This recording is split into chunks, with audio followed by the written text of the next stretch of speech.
tem aí um eixo de resistência também, que é organizado pelo Irã. Tem o Hezbollah, tem o Hamas, né? Tem os Houthis e a resistência islâmica do Iraque também, além da Síria. Qual a chance desse eixo de resistência contra Israel? Eu gostaria o senhor fizesse essa análise a partir do ponto de vista realista também, porque eu acho que estou vendo muita gente com uma certa fantasia a respeito de chances militares contra o exército de Israel. Como é que o senhor vê essa situação? A guerra, ela não se divide apenas numa guerra militar, ela também tem a parte psicológica, tem a parte cibernética, tem um conjunto, tem a parte diplomática.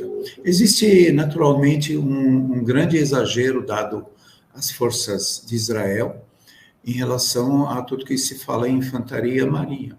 A gente sabe que a força israelense, ela depende muito da força aérea, e não é uma força aérea de Israel exclusivamente. O número de bombardeios que aconteceu em Beirute era impossível ser feito pela força aérea apenas de Israel. Então, tem envolvimento direto da força aérea dos Estados Unidos, da Grã-Bretanha e até de alguns países árabes que têm bases militares, como Emirados e Jordânia.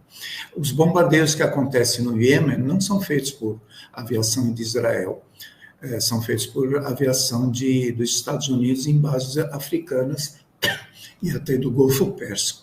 Então, está se criando uma grande imagem do poderio militar de Israel, e a gente sabe que isso hoje não é mais real. Mas mesmo diante do massacre, desculpe interrompê-lo, porque vai se criando uma imagem, mas eles estão lá invadindo, tem 800 mortos e provas cabais de que eles são militarmente muito bem providos.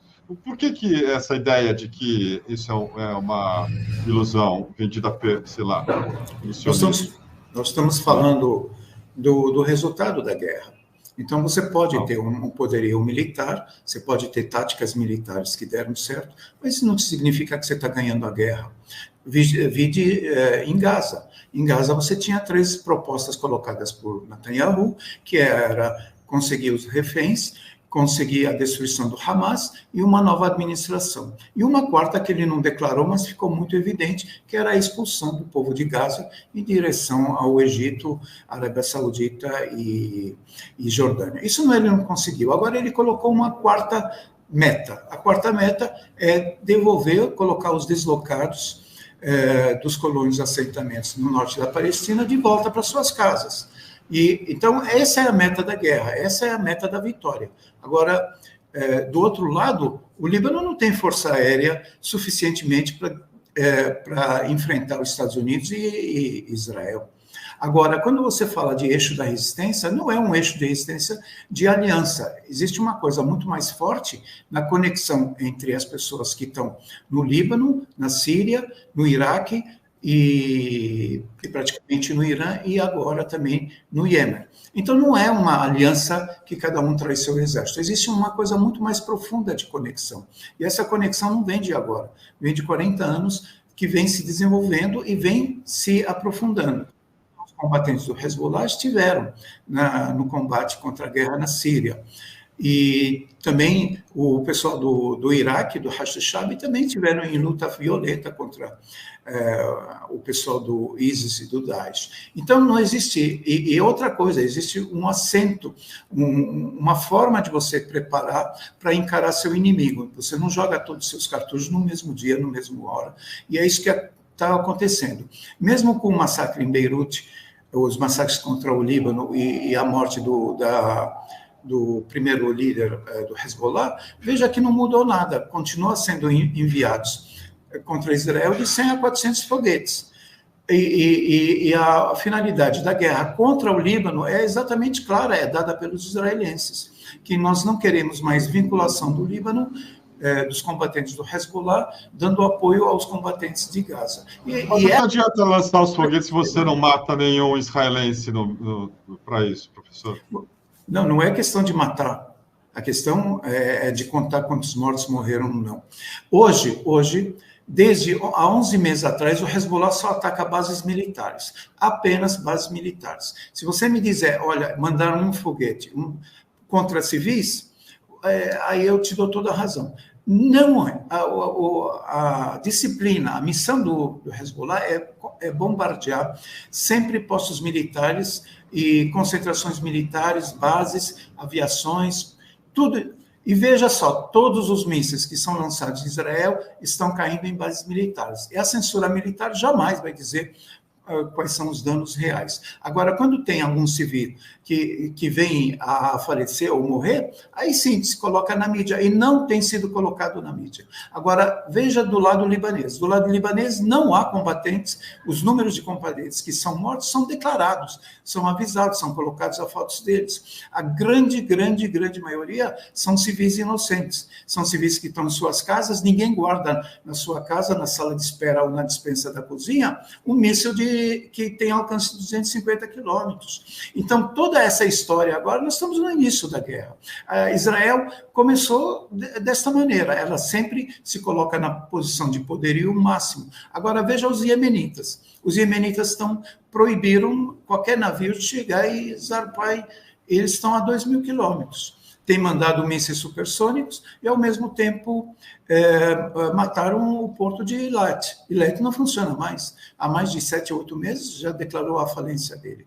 Então, não existe uma guerra apenas contra o Líbano. Existe uma guerra em todo o Oriente Médio que começou a aumentar a sua intensificação deste modo. Os próprios iranianos disseram que não tomaram uma decisão de vingar da presença de Ismail Haniyeh, porque os próprios Ocidente, os próprios Estados Unidos, os próprios europeus pediram para fazer negociações que, no final, se descobriu que era apenas um disfarce. E isso daqui foi dito pelo presidente iraniano. Então, quando o Irã não toma uma atitude drástica, quando a Síria consegue só tomar atitudes em alguns pontos, quando o Líbano toma atitudes gradativamente, porque não se fecha a porta para a diplomacia. Agora, a questão no Líbano é bem clara. Se param enquanto Israel não parar contra os palestinos e entrar num processo de paz, a frente do Líbano não vai parar. Mesmo que a gente tivesse as maiores perdas, as perdas que a gente já está acostumado desde 2006. Então, mas esse acostumado não significa também uma certa resignação? Que me chama a atenção, assim, os palestinos estão sendo massacrados desde, sei lá, 2017, depois em 48 tem a Nakba, e aí a ideia de que há uma resistência, mas eles estão sendo mortos, enfim, aos milhões. Agora no Líbano, esse massacre, 800 pessoas, o senhor mesmo falou, não é aquela, sei lá, com todo respeito aí, um pouco de wishful thinking, achar que Israel está em decadência, os Estados Unidos são um império também quase morto, uma vez que estão indo para cima e matando um monte de gente. Qual que é o preço a pagar para manter essa moral da tropa elevada aí? Existe um desequilíbrio de forças que a gente sabe, uma força militar. O Líbano foi invadido em 70, teve a Guerra Civil, nos anos 80, nos anos 90, levou 22 anos para ela se retirar do território libanês. Tiveram 50 mil libaneses mortos na libertação em 2000. Em 2006, teve aproximadamente 2.500 libaneses mortos ao custo de deixar Israel fora de lá. Quem conhece um exército ocupante sabe muito bem o que se faz, como se tratam as pessoas, como se tratam as cidades do vilarejo. É isso quando a gente fala Israel ocupou o Líbano. Não parece que ela entrou lá para libertar o Líbano, ela entrou para ocupar o Líbano. Agora, na Palestina é a mesma coisa, você tem problemas que você não tem um equilíbrio de forças igual para você dizer é uma guerra que se encerra, quem ganha fica com tudo. Não, é a necessidade de se criar, por isso que são movimentos de libertação, como aconteceu no Vietnã, aconteceu em boa parte na Argélia, e na história que a gente conhece de todos os povos, tem um preço mais alto em vidas humanas do que o do agressor e do ocupante. Então, é essa a grande questão. Agora, veja só, Israel sempre lutou em território fora do território dos palestinos. Ela sempre lutou no Líbano, sempre lutou na Síria, no Golã, em territórios fora da casa. Essa é a primeira vez que ela está sentindo, a primeira vez desde 11 de outubro, que o Líbano começou a responder. É a primeira vez que ela está sentindo as agressões dentro da casa dela. E ela vai sentir mais. Pergunta ao pessoal de Tel Aviv, que vieram para Israel e estão naquele 2 lemas, prosperidade e segurança. Prosperidade no quê? Eles acham que Israel vai voltar a ter a mesma força econômica, vai ter normalização com os países árabes, todo mundo vai bater palmas para elas, então ficam esperando. E internamente, veja o número de pessoas que estão abandonando Israel, estão abandonando em direção a Chipre, em direção... Tanto que todas as aviações internacionais cortaram seus voos para Tel Aviv, não por questão de segurança, por uma questão de não deixar a migração no sentido externo, aumentar entre os israelenses. A passagem Nova York, Tel Aviv, que custava $1.000, hoje custa $16.000. Existe uma campanha enorme de não deixar a população de Israel sair fora do seu país. Isso é o quê? Vitória? Então, isso é uma coisa que está acontecendo que nunca aconteceu. Tel Aviv nunca foi bombardeada. Ontem, 500 mil de pessoas estavam em abrigos. Então, e olha que os bombardeiros são para bases militares, não são na área civil. O que pode acontecer na frente? Pode acontecer realmente da guerra se abrir, quando o mundo inteiro alerta que a guerra pode ser generalizada, é nesse sentido. É nesse sentido que Israel vai receber pode ter um desastre muito maior em número de vítimas, porque os dias mudaram. Pode ter intervenção de outros países que possam entrar. Se o Irã hoje entrar em guerra, e já mostrou que pode mandar uns mísseis supersônicos, vamos dizer que Netanyahu decide bombardear ou causar um bombardeio em Teherã, e Teherã decide responder, os Estados Unidos decide tomar a frente. Existem mais de 50 mil soldados americanos em bases que estão embaixo do nariz do Irã. Isso é para ocupar o Irã? Não, isso é para ser destruídos, é uma vitrine de vidro. O Golfo Pérsico pode ser totalmente fechado por alguns mísseis. Toda a marinha dos Estados Unidos fica a 700 quilômetros por medo dos mísseis do Irã. Então, o que o Irã e o eixo da resistência estão fazendo? Estão tentando segurar o máximo possível para não deflagrar uma guerra. O presidente Trump tem toda a razão em acusar a administração do Biden, que está levando para a Terceira Guerra Mundial.